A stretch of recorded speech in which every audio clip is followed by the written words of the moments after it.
way to Charleston. We're coming to Georgetown right now, so we're going over that big bridge from yesterday, but now it's sunny, so a lot better view.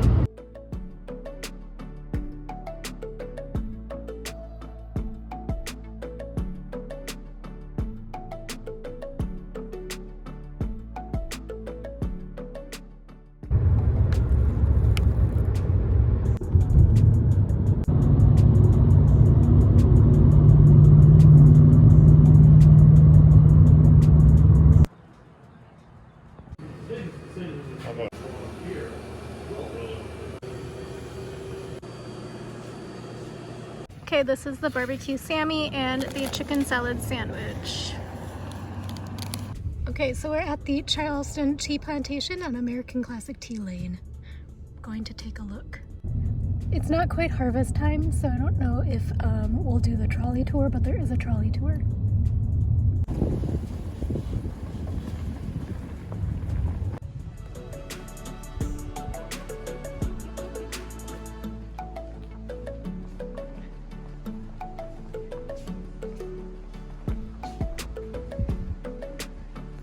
In the shadow.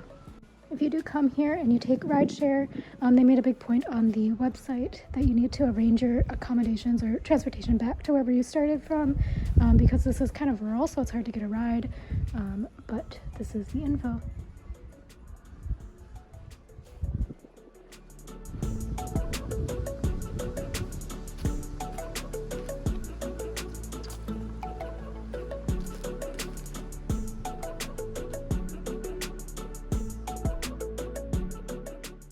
Okay, this is the huge gift shop. So here is a hot tea bar, and you can have unlimited samples. And on the other side is the cold tea bar, also unlimited samples, and you can try a bunch of stuff.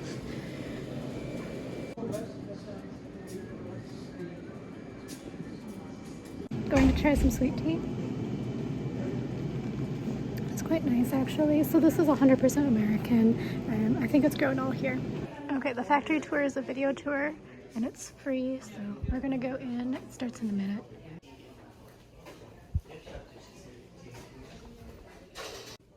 So this is the factory.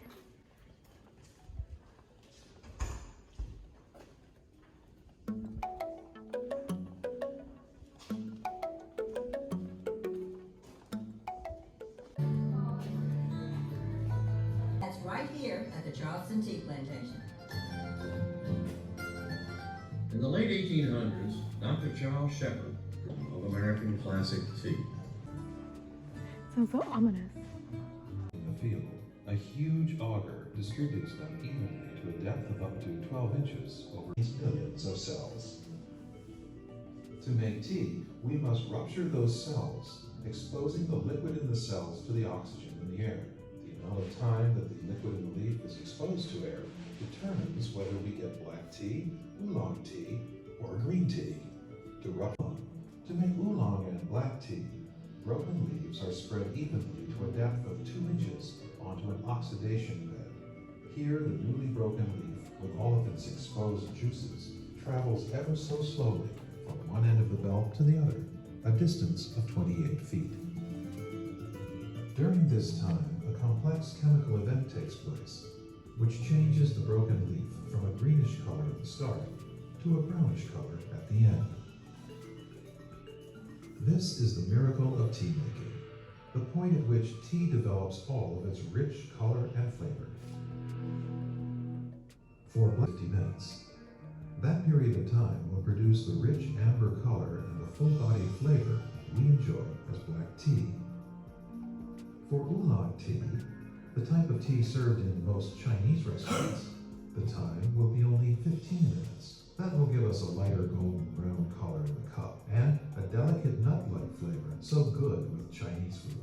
As for green tea, there is no time, 0 minutes, on the withering bed and on the oxidation bed. The minute it comes in from the field, it is steamed to stop any possible oxidation. This is the peachy peach tea.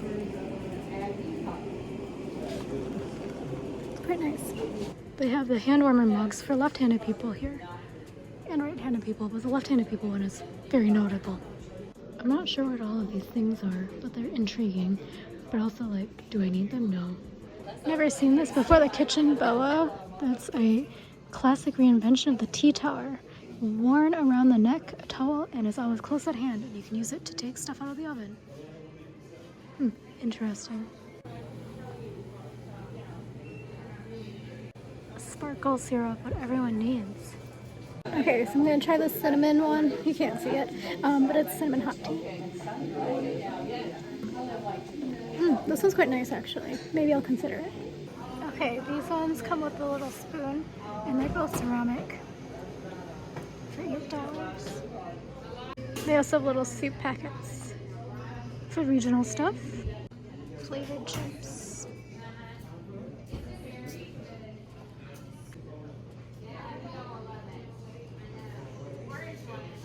Poor Waddy, he broke his leg. So that's the trolley tour.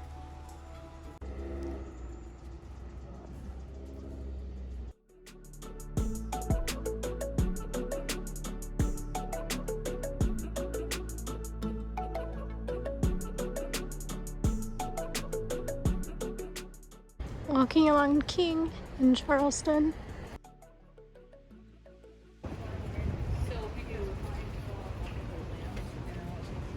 Making our way to the city market, which is a 4-block market.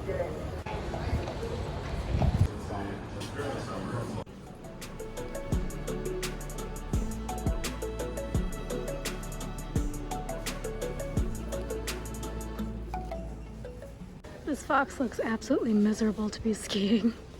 Look at, he's so happy and he has wistful joy. That baker has live chickens. So I need a hat for my cruise next month. So I'm gonna check out all of the hat stores.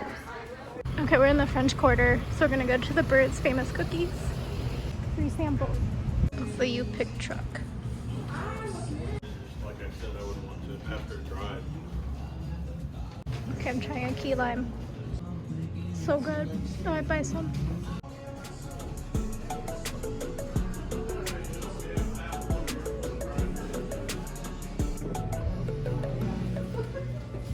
So my review was, it was medium, but we got cookies. United States Custom House.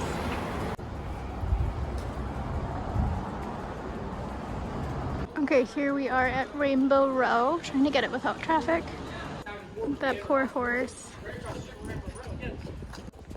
Making our way down to the wharf. Here I am. Here we are at the pier. There's a public pier over there, but it looks like maybe not open right now according to Google Maps. But here is the port of Charleston.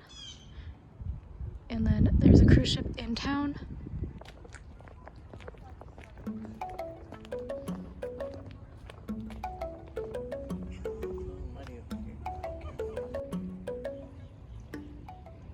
Must be here at low tide because you have all of this seabed that is exposed here, and a lot of shells and stuff, a lot of oysters, shells.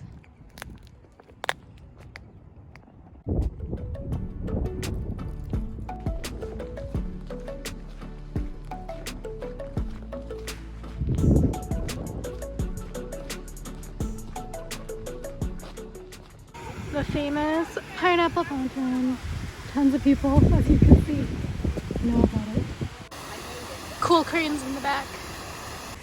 Just checked the port schedule, and this cruise ship is leaving in 20 minutes, so I wonder if there's going to be anyone running. Those poor people in that house. I don't even know if that's a house, but they must always have people taking photos in front of it.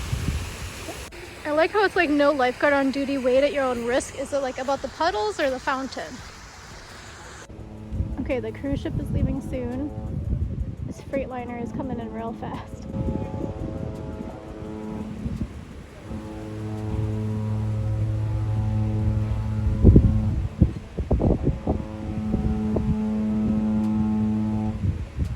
Everyone else on these swings can reach the floor. I can't whatsoever, so getting in was a struggle.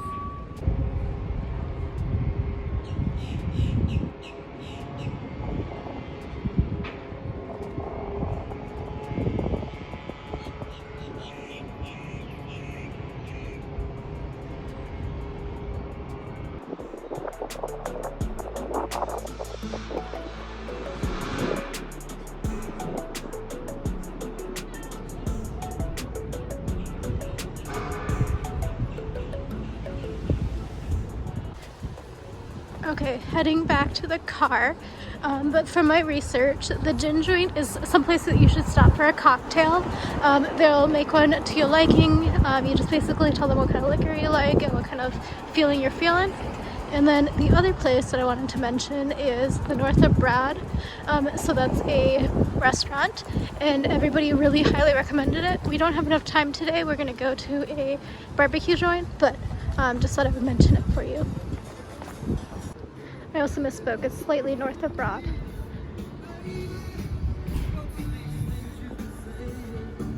Menu. And then sometimes you'll see it as Snob.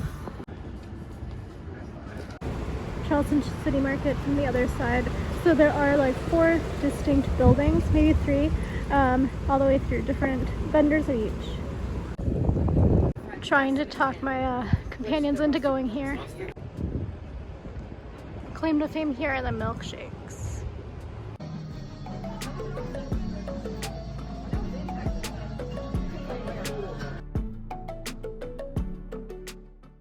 Banana pudding shake.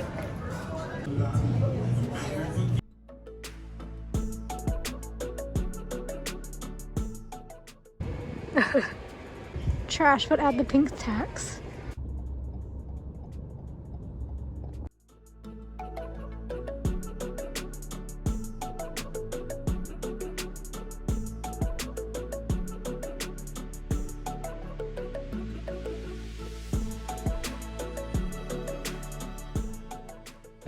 Dinner today, we're going to Rodney Scott's Whole Hog Barbecue, who is the second pitmaster to win a James Beard. This is counter service.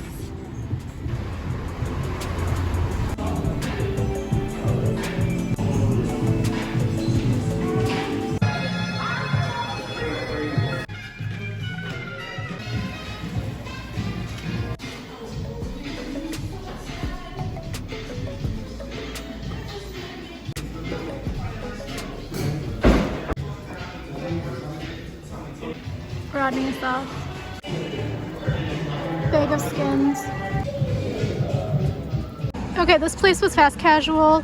It got really busy in the time we were there. We made it like maybe 2 minutes before the crowd hit, but it's pretty good. They have some tables outside in various spaces around here if you're interested. Smokers are in the back.